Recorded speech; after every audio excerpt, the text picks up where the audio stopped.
Okay, so here I am inside of Binance. Now I'm on the Binance mobile app, so you can follow along if you're on the mobile app as well. Now what we're going to do is we're going to first find Solana. So on the Binance app, go to portfolio in the bottom right hand corner, and then you can see the position you hold in Solana. So me, I own $29 worth of Solana. So I'm going to go ahead and click on Solana, and then we can click in the bottom left, take out.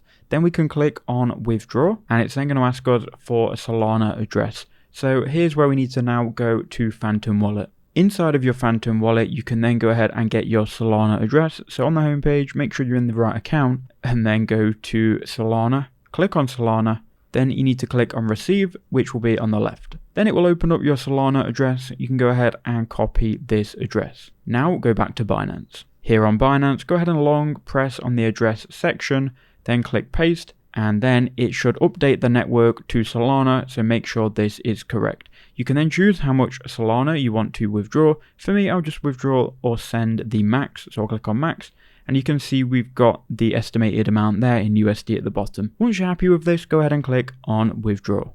After you've done that and you've gone through the KYC process, the withdrawal will then be processing, and then in a second you'll see it appear in your Phantom Wallet.